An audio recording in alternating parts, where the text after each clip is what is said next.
നമസ്കാരം. 18ാം ലോക്സഭയിലേക്കുള്ള ആ 20 പേർ ആരൊക്കെയാകും?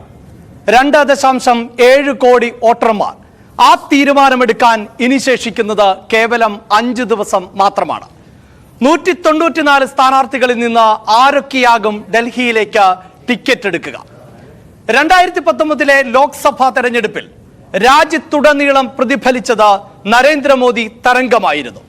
എന്നാൽ ആ തരംഗത്തിന്റെ ഒരു തരി പോലും ഉണ്ടായില്ല നമ്മുടെ കേരളത്തിൽ. രാഹുൽ ഗാന്ധിയുടെ വരവോടുകൂടി കേരളം ഒന്നാകെ വലത്തേക്ക് ചാഞ്ഞു. ശബരിമല സുവർണാവസരമായിരുന്നിട്ട് പോലും കേരളത്തിൽ അക്കൗണ്ട് തുറക്കാൻ BJPക്കും കഴിഞ്ഞില്ല. അതെ, അതാണ് ഞങ്ങൾ പരിശോധിക്കുന്നത്.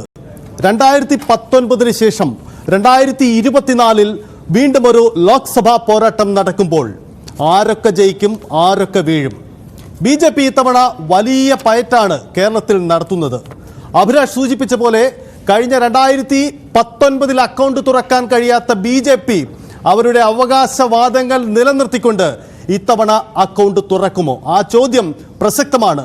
അതിനുമപ്പുറമാണ് ദേശീയ പ്രാധാന്യമുള്ള ഈ തെരഞ്ഞെടുപ്പിൽ കേരളത്തിന്റെ ജനവിധി. 5 ദിവസം മാത്രം ശേഷിക്കുമ്പോൾ ഇപ്പോൾ മണ്ഡലങ്ങളുടെ പൾസ് എന്താണ്? ജനങ്ങൾ എങ്ങനെയാണ് ചിന്തിക്കുന്നത്? മാറി മറിഞ്ഞ പ്രചരണ വിഷയങ്ങൾക്കൊടുവിൽ ജനഹിതം ആർക്കൊപ്പമാവും? എന്തൊക്കെയാവും സ്വാധീനിക്കപ്പെടുന്ന ഘടകങ്ങൾ? അങ്ങനെ വിശദമായ ഒരു പരിശോധനയിലേക്കാണ് ന്യൂസ് 18 കടക്കുന്നത്. 20 ലോക്സഭാ മണ്ഡലങ്ങളിൽ നിന്നും ഞങ്ങൾ ഇന്ന് രാവിലെ 8 മുതൽ വൈകിട്ട് 8 വരെ മണ്ഡലത്തിന്റെ സ്പന്ദനങ്ങൾ പ്രേക്ഷകരിലേക്ക് എത്തിക്കുകയാണ്. അടുത്ത ലോക്സഭാ തെരഞ്ഞെടുപ്പിന് മുമ്പുള്ള അവസാനത്തെ ഞായറാഴ്ച, അതായത് അവസാനത്തെ അവധി ദിവസമാണ് സ്ഥാനാർത്ഥികൾക്കടക്കം ഈ തെരഞ്ഞെടുപ്പിൽ ഓരോ വോട്ടർമാരെയും നേരിട്ട് കാണാൻ ലഭിക്കുന്ന അവസാന ദിവസം. തൃശ്ശൂരിലെ പൂരം കഴിഞ്ഞതേയുള്ളൂ. ആ പൂരത്തിന് ശേഷം വീണ്ടും കൊടിയേറ്റമാണ്, ലോക്സഭാ തെരഞ്ഞെടുപ്പിന്റെ കൊടിയേറ്റം. അവിടെയാണ് ഞങ്ങൾ പ്രേക്ഷകരുമായി കേരളത്തിലെ 20 മണ്ഡലങ്ങളിൽ നിന്നുള്ള ഇപ്പോഴത്തെ പൾസ് എന്ത് എന്ന് ഞങ്ങളുടെ പ്രതിനിധികൾ ഒപ്പം ചേർന്നുകൊണ്ട് ട്രെൻഡ് എന്ത് എന്ന്, ആർക്കൊപ്പമാണ് ഓരോ മണ്ഡലവും ചിന്തിക്കുന്നത് എന്നതിന്റെ നേർസാക്ഷ്യമാണ് ഈ ദിവസം, ഈ വാർത്താപ്പകൽ ഇന്ന് മുഴുവൻ ഞങ്ങൾ ഇടവേളകളില്ലാതെ പ്രേക്ഷകരിലേക്ക് എത്തിക്കുന്നത്. തൃശ്ശൂരിൽ പൂരം കൊട്ടിയിറങ്ങി അതിന്റെ ആവേശം അവസാന ഘട്ടത്തിലാണ്. പക്ഷേ ഇലക്ഷൻ പൂരം അവസാനിക്കുന്നില്ല. ഇന്ന് പ്രേക്ഷകർക്ക് ന്യൂസ് 18 സ്ക്രീനിലേക്ക് സ്വാഗതം. എല്ലാവരും കാത്തു നിൽക്കുക. ഇത് ജനഹിതം എന്ത് എന്നറിയാനുള്ള ഒരു പുതിയ മാധ്യമ ദൗത്യമാണ്. എല്ലാ പ്രേക്ഷകർക്കും ഈ ഇലക്ഷൻ പൂരത്തിലേക്ക് സുസ്വാഗതം.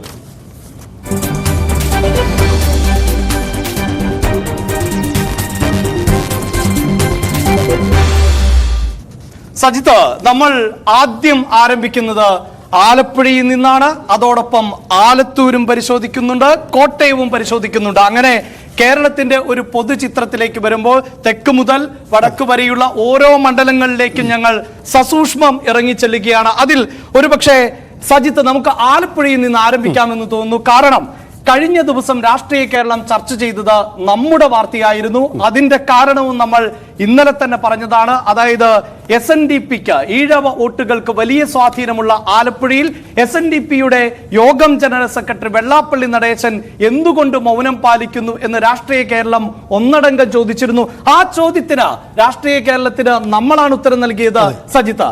അതുകൊണ്ട് തന്നെ ആ രാഷ്ട്രീയ സാഹചര്യത്തിൽ നിന്ന് ആരംഭിക്കാം.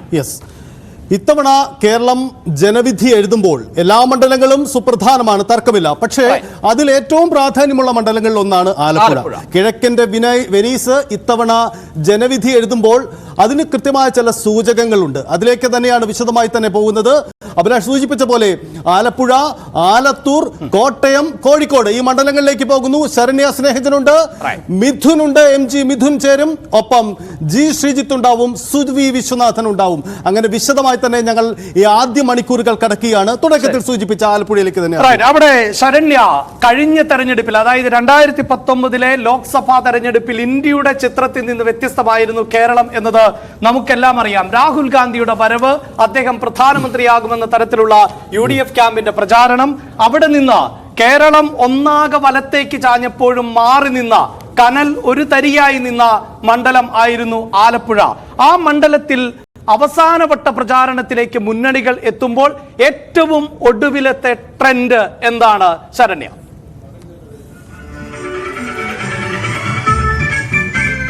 അഭിലാഷ്, നമുക്കറിയാം തുടക്കം മുതൽ തന്നെ സസ്പെൻസുകളുള്ള ഒരു മണ്ഡലമാണ് ആലപ്പുഴ. കാരണം ഇപ്പോൾ നേരത്തെ സൂചിപ്പിച്ചതുപോലെ തന്നെ ഇന്ത്യയിലെ തന്നെ ശ്രദ്ധേയമായ മത്സരങ്ങൾ നടക്കുന്ന മണ്ഡലം. അത് KC വേണുഗോപാലിന്റെ സ്ഥാനാർത്ഥിത്വത്തോടുകൂടി മാത്രമല്ല, കേരളം പരിഗണിക്കുകയാണെങ്കിൽ ഇടതുപക്ഷത്തിന് പാർലമെന്റിലേക്ക് അയക്കാൻ കഴിഞ്ഞ ഏക വോട്ട്, ഏക പ്രതിനിധി, കല്ലലൊരു തരി എന്ന് പറഞ്ഞ AM ആരിഫ്, ഒപ്പം തന്നെ NDAയുടെ തീപ്പൊരി സ്ഥാനാർത്ഥി എന്ന എല്ലാ കാലത്തും വിശേഷിപ്പിച്ചിട്ടുള്ള ശോഭാ സുരേന്ദ്രൻ. ഈ മൂന്ന് ഘടകങ്ങൾ ഒത്തിണങ്ങിയതോടുകൂടി ആലപ്പുഴ അതിഭീകരമായ അല്ലെങ്കിൽ അത്രമേൽ കൗതുകകരമായ ഒരു മത്സരത്തിലേക്ക് ആലപ്പുഴ മണ്ഡലം കടക്കുന്നു എന്ന് തന്നെ നമുക്ക് പറയാം. തെരഞ്ഞെടുപ്പ് പ്രചാരണത്തിന്റെ അവസാന മണിക്കൂറുകളിലേക്ക് കടക്കുമ്പോൾ അത്രമേൽ ആവേശകരമാണ് ആലപ്പുഴയിലെ ഓരോ മണ്ഡലവും. കാരണം വളരെയധികം പൊളിറ്റിക്കലായ ഒരു മണ്ഡലമാണ് ആലപ്പുഴ പാർലമെന്റ് മണ്ഡലം. ഈ പറഞ്ഞ പോലെ അരൂരിൽ നിന്ന് തുടങ്ങി കരുനാഗപ്പള്ളിയിലേക്ക് എത്തുമ്പോൾ ദേശീയപാതയോട് ചേർന്ന് കിടക്കുന്ന തിരഞ്ഞെടുപ്പിൽ എല്ലാ കാലത്തും വളരെയധികം ആവേശകരമായ പോരാട്ടം കാഴ്ചവെക്കുന്ന മണ്ഡലങ്ങളിൽ ഒന്നെന്ന് പറയാം. നമുക്കറിയാം, ആദ്യഘട്ടത്തിൽ UDFന്റെ സ്ഥാനാർത്ഥിത്വം അത് മറ്റെല്ലാ സീറ്റുകളിലും സ്ഥാനാർത്ഥികൾ വന്നപ്പോഴും അനിശ്ചിതത്വം നിലനിന്ന ഒരു ഇടമായിരുന്നു ആലപ്പുഴ. KC വേണുഗോപാൽ സ്ഥാനാർത്ഥിയായി പ്രഖ്യാപിക്കപ്പെട്ടതോടുകൂടി ഇതുവരെ ഉണ്ടായിരുന്ന ഒരു നഷ്ടപ്പെടലിൽ നിന്ന് തിരിച്ചുപിടിക്കലിന്റെ ഒരു പ്രതീക്ഷ കോൺഗ്രസ് ആലപ്പുഴയിൽ കൊടുത്തു എന്നുള്ളതാണ്. അതേസമയം തന്നെ ഏക സിറ്റിംഗ് MP, CPM-നുണ്ടായിരുന്ന ഏക സിറ്റിംഗ് MP ആണ് AM ആരിഫ്. അതുകൊണ്ട് തന്നെ AM ആരിഫിലൂടെ ആ സീറ്റ് നിലനിർത്തണമെന്ന വലിയ പ്രതീക്ഷ ഇടതുപക്ഷം വെക്കുമ്പോൾ പോലും KCയുടെ വരവോടുകൂടി മത്സരം ടൈറ്റാകുന്നു. അതിനുശേഷം മൂന്നാമതായി ശോഭാ സുരേന്ദ്രൻ പ്രത്യക്ഷപ്പെടുന്നതോടുകൂടി മറ്റൊരു ലെവലിലേക്ക് ആലപ്പുഴയുടെ മത്സരം പോകുന്നു എന്ന് തന്നെ പറയാം. എന്തായാലും ഇടത് വലത് മുന്നണികൾ തമ്മിലാണ് പോരാട്ടമെന്ന് പറയുമ്പോൾ പോലും ശോഭാ അതായത്